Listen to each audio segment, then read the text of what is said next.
G'day, Amy, and welcome to the Hidden Why podcast. Great to have you here today. I'm so excited to be here. It's going to be a great conversation. Looking forward to delving into the backstory here because I don't really know much about it, if I'm honest. Okay, well that makes it even better. It's That probably a makes good it a place to really fun start. conversation. Yeah, yeah. I'm excited to dive So, in. so tell us, so you've written a book, Holy Disruptor, Shattering the Shiny Facade of Getting Louder with the Truth. Mhm. And this is part of the Duggar family story. You're part of that story. I am a part of that story. Yeah. The Duggar part of my book is more about childhood and the things that I've had to overcome in order to be the mom and wife that I am today, and just as the person that I am today. But I was on that show. I was on 19 Kids and Counting for 14 seasons, I think, something like that, which is wild. And so I've learned a lot through all the different uh, parts of life for sure. Right. Fascinating. Exciting. Traumatic. It's been traumatic. It's been yeah, I think when you really dive into someone's backstory, you get to really see the real them, the real person that they are, and not maybe for how they were portrayed to be. And so that's kind of my case, is that people thought they knew the real me on TV. Some people don't even care, some people are just like, whatever, like, that doesn't matter. But some people really do. And, once you're fed lies on television, which I feel like we've all been fed lies lately, it it kind of just messes with you. And so the truth has always been hidden in my family. It's always been something that's been hard to find. And I'm just not going to live that way anymore. Okay. So when you say Yeah. holy disruptor, what are you disrupting and what are you protecting?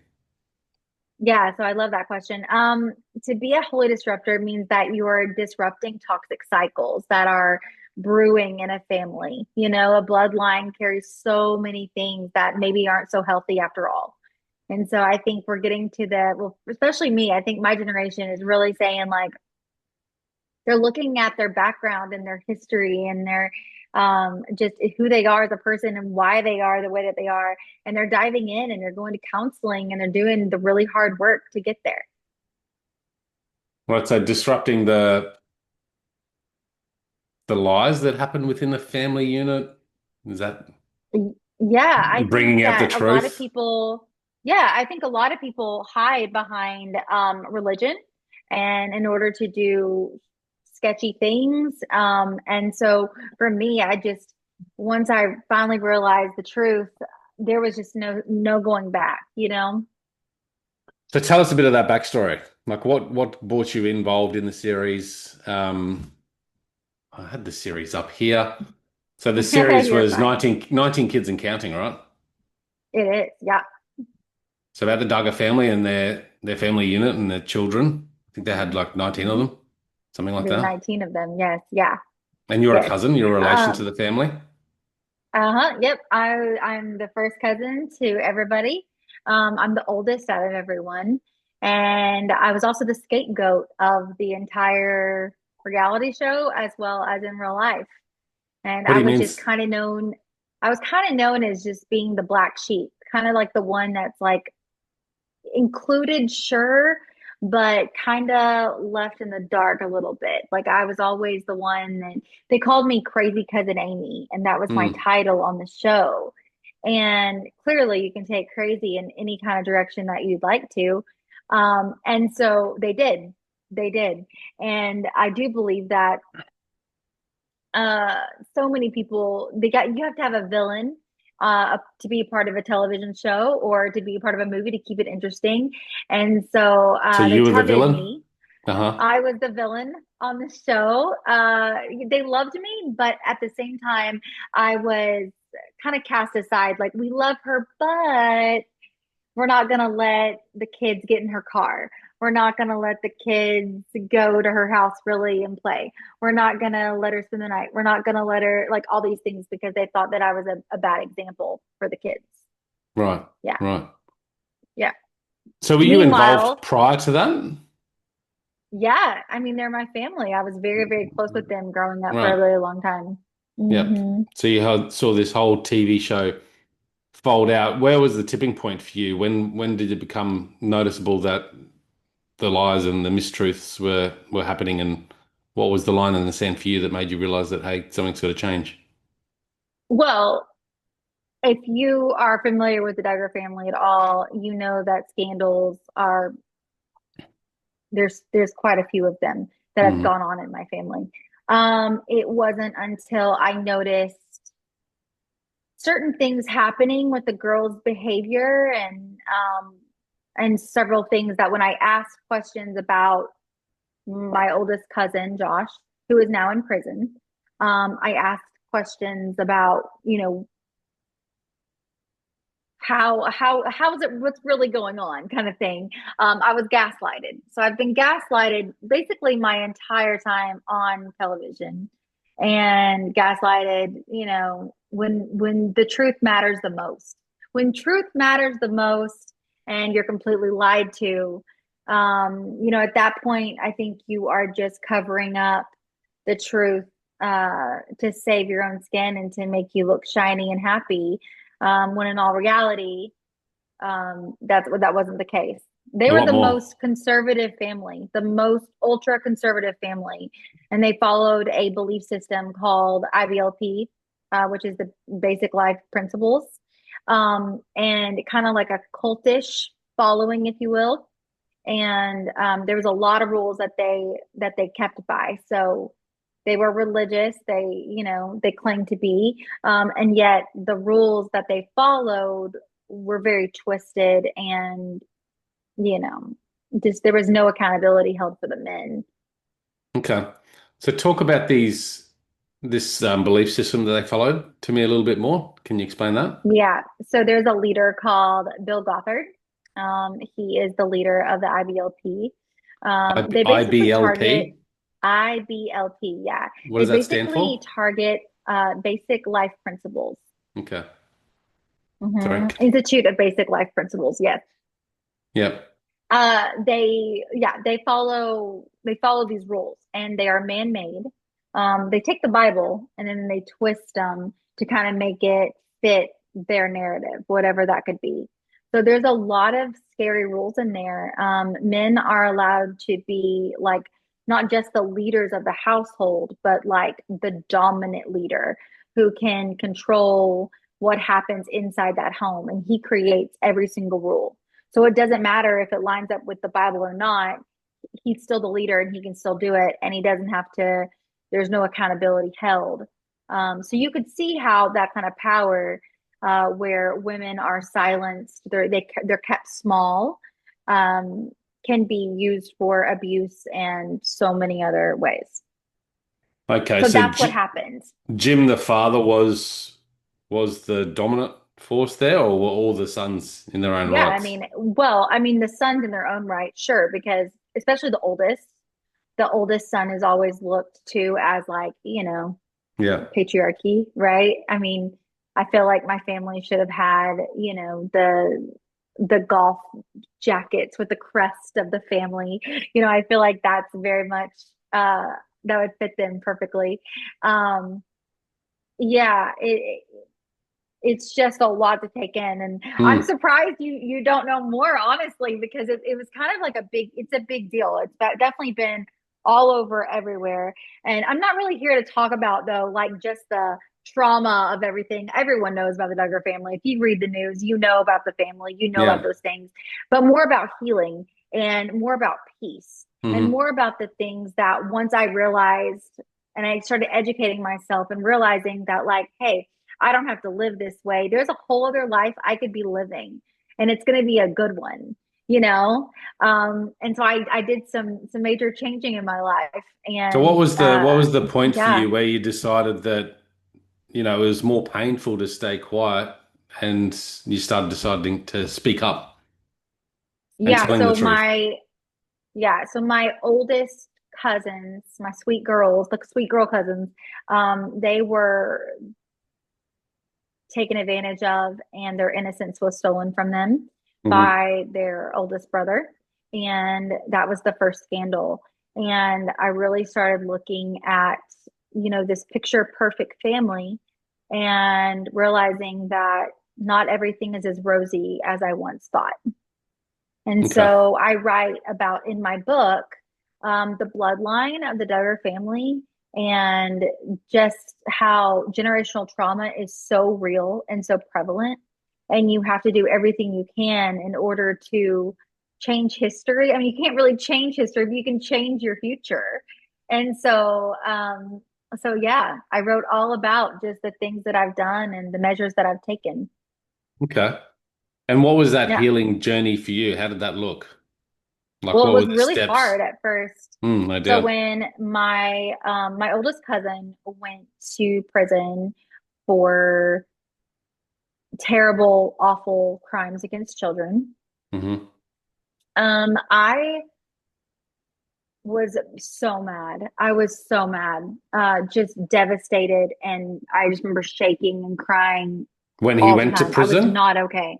Yeah, he's in prison. He'll be in prison for the next, I think, like 11 years, But was something there a like that. lead up to that point of him going to prison that you were Yeah, shaken I by, mean, he obviously? definitely, yeah, he's been in trouble several times, but yeah, there was like two big scandals, and then like literally like 7 years passed, and everyone forgave him. Everything was fine. Everything looked like everything was hunky dory. He's cheated on his wife. There's been a lot of things that's happened. Yeah. And it broke our family and it divided us really because you're either going to ride the fence or you're completely off the fence and you build a new fence away from the other one, right? You got to have a boundary up. And so I'm one of the ones that put a boundary up and just realized that not everything, like I said, is not as rosy as it once was or what I once thought.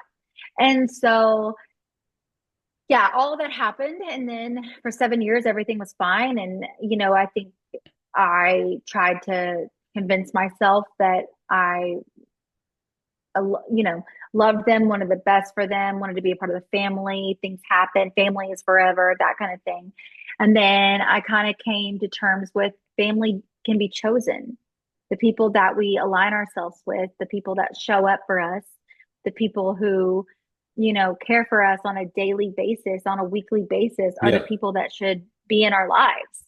And I really started to look at family different and what that term meant. Okay.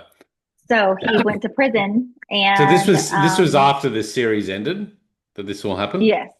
Okay. So Well, no, one of the first scandal happened during the show while it was oh, going, while it okay. was the number one show on TLC. Yeah, yeah. Yeah. Okay, so several years later, then you started to really voice the truth of what was happening and uncover rather than masking them. Yeah, my book is not a tell-all, but Mm. I am considered a holy disruptor. And I think anyone that just, wants the truth to be told, um, darkness can't hide long. The light will always expose it. And I think that's what we're supposed to do in this world.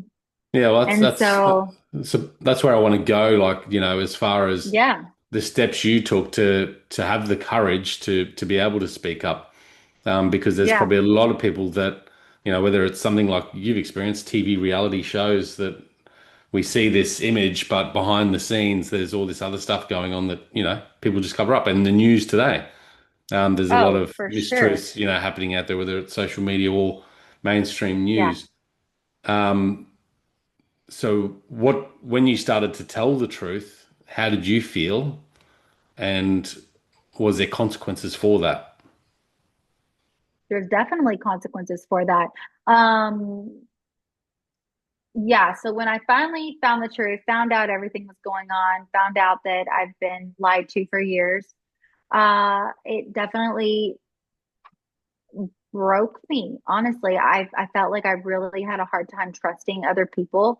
I'm the first one to raise their hand and say trust issues right here. I got some trust issues, Yeah. and that plays a huge part into childhood and all the things. But I realized that generational trauma, if this is not just the first time something like this has happened, it's the generational trauma. Yeah. And it goes back to my grandpa, and it goes back to my grandpa's dad, and it goes back. And I literally just started to look through my family bloodline of just like, where does this stem from? What Right. is all of this? And once I did, I got the answers that I needed, and I was like, I don't have to live like this. I don't have to be this person. So I took some boundaries. I definitely was like, hey, I will no longer accept these people in my life. They've never asked for forgiveness. They've never sent an apology. They've never they've never tried to reach out since all this stuff has gone on. And I was not a victim necessarily, but I was a victim of gaslighting and someone that they, unfairly labeled for Yeah. a TV rating, in my opinion. And I'm just not going to be silent about the things that can really change your life, right? Mm. And so I wrote a book because I think the lightning bolt kind of hit me, and I was like, wow, if I can change, I can heal, I can move on from family trauma, so can other people. Yeah. So you think you can break that cycle of the family trauma that gets carried on generations after generation? Absolutely. Yeah. I do. I don't think you're cursed to live on whatever your family, has been subjected to. I believe that we have the power within ourselves, and our determination. And if we say no, it's no longer allowed, going down the bloodline, then I think we can cut it off. I think it's like a terrible, relentless weed that we can just hack away at, Mm. and we can change it. We can change our future. Yeah. Well, hack away at, but you sort of want to pull out those roots, right? For sure. Well, yeah, for sure you have to pull out from the very root, for sure. But as you know, weeds, they grow, they tangle, they twist, they wind around, and some of them are really, really thick, and they're hard to break free from, and Mm. they're hard to loosen from the ground. And so you have to do the hard work. You do have to dig into your family past in order to have peace in your life. Okay. I mean, I imagine there was some struggles in doing that, trying to Oh, for move on, sure. Yeah. because a lot of people say, There's oh, well, just break free from your friends or family, if it's causing you more pain than it's worth, I suppose, but it's easier said than done. Mhm. What It is. what practical tools do you have for someone out there that's maybe experiencing this or, connecting with what you're saying to help tell the truth and help move away and heal? Yeah. So for me, I never felt like I was worthy of the truth, and that I was always like the bad seed, right? So I just really took in words, and it stems way back from childhood and all the Right. things, which is in the book. But um, I learned that how I talk to myself is really important. And so I started writing down on these little note cards, like, I am worthy of the truth. Family loves you. They don't use you. They respect you. They honor you. They're there for you through thick and thin. Um, Family doesn't lie to you. Anyone who lies to you doesn't love you. Hmm. And I just started writing those down. And my grandma used to tell me a long time ago, Amy, if someone will lie to you, they'll steal from you. And I believe that is so true today. Yeah. If people will lie to you, then they'll steal your joy, they'll steal your peace, they'll steal your trust, not even just items from, Yeah, it's bigger from than whatever, just but yeah.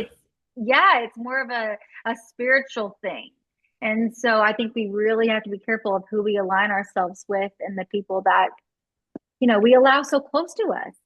Hmm.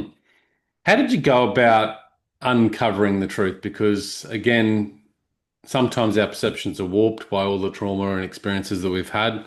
What were you doing to find deeper level of clarity? Well, deep level of clarity came on the television screen. So I was never told anything more than that. I turned on the TV and was shocked and heartbroken by the news. Right. So even though I spent so much time with them growing up, everything was hidden from me. I never knew the truth. I never knew there was even a slight problem That's And amazing how well it's covered up then, huh? is wild. It is so wild. And scary to think that someone could live a double life so close to you, and yet you think you know them. You go to dinner with them, you hang out with them, you grow up with them, you think you know them. Their personality and the things that they like and things they don't like and things they're allergic to, and you think you know them. And then you realize that it's like a slap in the face and you don't know that person at all. So yeah, I didn't have to do much digging to find the truth So or to just find clarity. It slapped me in the face. so with courage then, so taking the next step to assess what you've done and then I guess do the healing process. What was the backlash for you to start to, distance yourself from the family, tell the truth, speak up? What was the backlash for you? And obviously, you Well, probably I got a lot of think it's support along the way as well. for sure. Yeah. At first there was a lot of backlash. I had a lot of conversations with my uncle about how, I have just a bad heart, a rebellious, spirit, and I'm not being loyal to the family. And I think a lot of people can relate to that, because there is a family That was loyalty from your uncle. that's not really talked about. Yeah, it's not Mm. really talked about, but it is something that is just like predominant, right? In a lot of families, like to be loyal to the name, be loyal to the people, all that stuff, be respectful, all that things. But I didn't listen to that because I think the people who truly love you, they don't lie to you, like I was saying. And so I was lied to many, many, many, many times. Mm. And so for that reason, yes, there have to be boundaries in place. I definitely separated myself. And because of that, I don't have a relationship with my cousins as many. There's 19 of them, and I have a relationship with one of them out of 19. So it's like having a daily funeral. You see them online, you see them living their life. They're on Instagram, they're all these places, posting and happy, but I don't know them. They don't know me anymore. And No. it's really sad. I hate that it got to that point, but the door is always open if they ever want to have a conversation. How do you deal with that yourself as far as, that feeling of that you don't talk with them anymore? I mean, obviously you've put up the Yeah, boundaries to I keep you did. protected and safe. And Right. obviously it sounds like you practice forgiveness. Yes, yeah, no, definitely. I think for me, I'm just pretty used to rejection at this point, which is really sad, and I hate to say that. But they have to, in my opinion, I believe that they have to be loyal to the family name. And there's a lot that comes along with that. And so for me, I would rather choose truth than live in a shiny world where everything is a facade. So with that rejection and that distancing and the boundaries that you have to put up, it's Mhm. hard to do that, particularly at this scale that Hard. you're probably experiencing. What are the Mhm. tools in your toolbox that you sort of rely upon to keep you not getting down on yourself that, hey, I'm the one that's, um, evil here. What do you do Right. to protect yourself there Well, and to stay I strong and don't, courageous? yeah, well, thank you. I think that for me, I think I'm just wired differently, honestly. I think for me, like, yeah, you can talk down to yourself and you can pull yourself down and, um, tell yourself how terrible you are and you did this to the family and you're the reason why they don't talk to you. And, you could do all that. I Hmm. don't because for me, I am going to be an advocate for children and I'm going to be an advocate for being a light in this world. And the people that hurt children don't need to be anywhere near me, right? The people that don't protect children in general don't need to be anywhere near me. And I think with, not to go there, but with all the files and everything that are coming to light now, um, Mm. I just believe that there needs to be more light in this world. We need to have more of a positive energy of saying like we're done, we're not going to accept this. And so that's what I had to do, especially since I'm a mom of myself. And so I have a little 6-year-old boy. And, when it really came down to it, I was just like, do I want these people around my son? And the answer is no. I would not feel comfortable with it. Of course. And so that makes it a pretty easy boundary to put up, knowing that I'm protecting his well-being, his future, his memories someday. It's something that he doesn't have to heal from. So more and more people coming out and speaking the truth, and that's why all these files are coming out now as well, right? Yeah, I mean, I definitely think so. It's sickening and awful and utterly evil. But I'm in a way glad that it's being exposed. Hmm. So when reading this book, what do you want? What's the ultimate goal for someone reading this book to take away after reading it? So I believe that if you disrupt toxic cycles, especially those that have been in your lineage for a very long time, if you disrupt the things that don't bring you peace, Hmm. or if you disrupt them, you can have the peace that God has always wanted for you. Right. So we're talking about Doing a high level doing the of peace and hard, joy in life. yeah, disrupting the toxic cycles, whatever they are, gaslighting, the flying monkeys of other people trying to get you to do something, control, narcissistic abuse. All of that is in my book. A parent complex is in my book. Family is difficult. Hmm. Family is so difficult, and not to be dramatic, but it really is. It is like it's the hardest topic I think I've ever had to even try to understand. Yeah. And so I try to do that in my book, is just clearly explain the things of why boundaries are so important. And I believe that boundaries are holy. You can disrupt something that is not holy, something is not, going to bring peace and joy into your life. And I think if more people did that, then man, they'd wake up and they wouldn't even recognize themselves, because we carry so much of that on us. Hmm. Hmm. The trauma, the baggage, the hurt, the rejection, the just the feeling of like, I'm not worth it. I'm not worthy of love. I'm not worthy of this job. I'm not worthy. We always, I feel like so many people that I talk to are so down on themselves. And I don't believe that's the way that we're supposed to live. You know, life is No. short. Life is short. And so you have to heal from the trauma that's gone on in your life, whatever that may be. And it's Hmm. hard. It's Hmm. hard to do the hard work to break up those roots, like we were talking about, dig deep and get them out of there. Yeah. When you talk about boundaries, I suppose setting boundaries from one family to the other member, where's the compromise come into that? Or is there no compromise? Is it just, hey, these are my Yeah. boundaries and So accept them? there's no compromise when it comes to me and my boundaries. But for everyone listening, boundaries can look so different for you.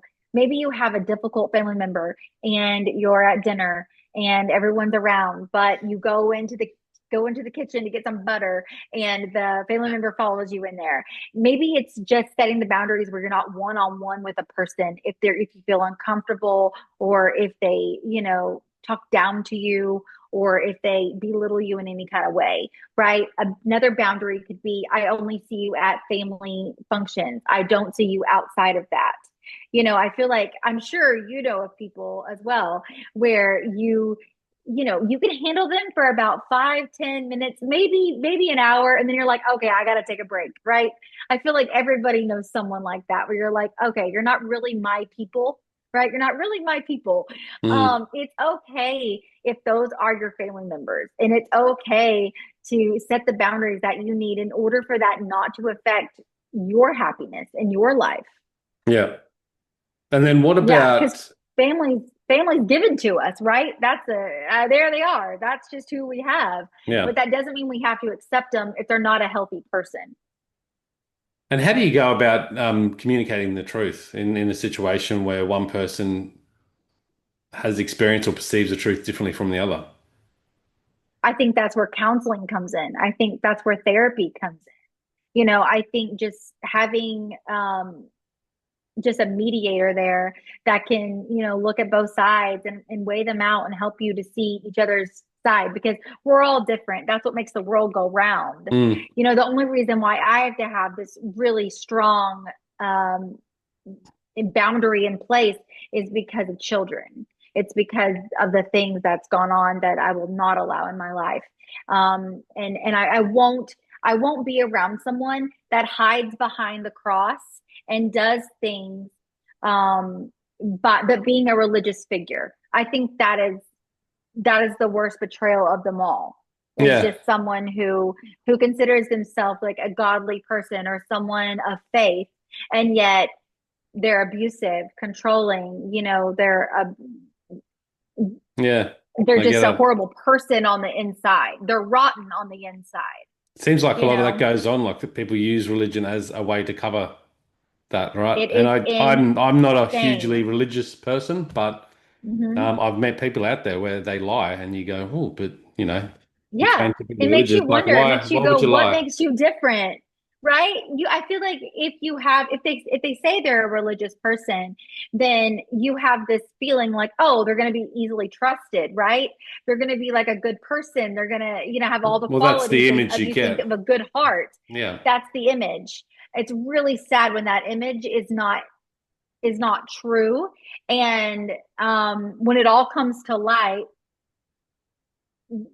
it blows your mind and you're dumbfounded at the fact of like But you how see it much time and was a time lie. again. Yeah, you see it Yes, time and time it again. happens all the time. Churches are And everyone crumbling. seems to So just many pastors. everyone seems to just put it sort of behind them and go, oh, let's just pretend it doesn't Yeah, exist.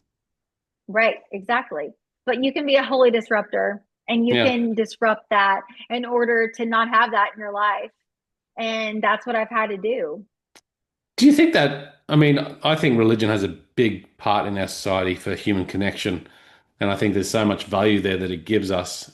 But, there seems to be a lot of this behind the scenes religious stuff that doesn't get spoken about. And, what could religious organizations do to bring that to the front and create that culture of, hey, this is who we are and we're going to actually stand for it and believe it and represent it? Unfortunately, I think there's a lot of holes in Yeah. organizations and these big companies. And the thing is, it boils down to a lot of men have the control and there's no accountability. Hmm. You know, they have the money, they have the power, and money talks, right? Money talks. And they can get by with all kinds of things because no one they raise themselves up so high that no one questions them, right? I think that the most perfect person, if you look pretty and perfect and shiny and happy and you look like you've got your whole life together, that's the person I'm not going to trust. Yeah. I've seen it happen with people that are not in faith. I've seen people that are, falling down on their knees in worship. And it's like, wow, the people that have it all together, who act like there's nothing going on in their life, nothing wrong at all, and they literally have all the answers to a successful, wonderful life. I think those people are the ones that can't be trusted. How have you dealt with trust? Because in your situation, you must have a lot of distrust in people. And I believe I that trust is the first in any relationship until it's discerned. How have you dealt with that? No, I agree completely. Yeah, trust has to be earned for me. I keep my circle small for a reason. Do you find that's The like a people that challenge that, with that trust has to be earned, that potentially pushing away good people as well? Because I believe bringing everyone until you lose my trust, then that's a problem. Right. I probably have missed out on a lot of friendships, honestly, because Hmm. I keep my circle small. Yeah. Um, but I also just want to protect my son so much. And I No. feel like sometimes you don't truly know I mean, clearly, I mean, I hung out with my cousin all the time and I didn't know him at all. Yeah. I didn't Yeah. know the things that he was capable of, and the things that Yeah. he allowed in his life and the things he entertained. And Nuts. so for me, if I didn't know you, way back then, and you haven't been in I haven't, I haven't talked to you in years, and that kind of thing. I'm kind of like no new friends. Like I listen. I love people. I will love you, but as far as like letting them in my inner circle, right? I keep that very close. I keep that very protected, Yeah. just like my marriage, just Yeah. like my marriage. Yeah. Yeah. So what's next for Amy? How can people best reach out, and what are your goals moving forward? What are you Oh hoping my to? goodness.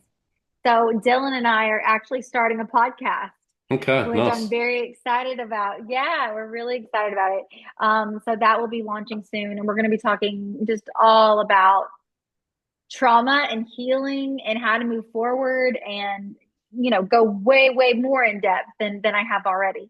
So that's going to be great. And so yeah, I'm on Instagram, I'm on TikTok, I'm kind of wherever social media is. But yeah, my book is available wherever books are sold, and I'm just really excited at the chance to hopefully bring truth and clarity into someone's life Yeah. and let them find the peace that they deserve. Well, hopefully we've done a bit of that today, Amy. Thank you so much for coming on. And Hope guys, so. listening out there, all the show notes will be at thehiddenwhy.com as always, so check it out there and links to the book and Amy as well. So jump on there and connect with Amy if you have further questions or want to start a conversation. Would love it. Thanks, Thank Amy. Have a great you. day. Thanks for You listening, too. Bye everyone. bye. Till next time, peace, passion, and purpose. See you soon.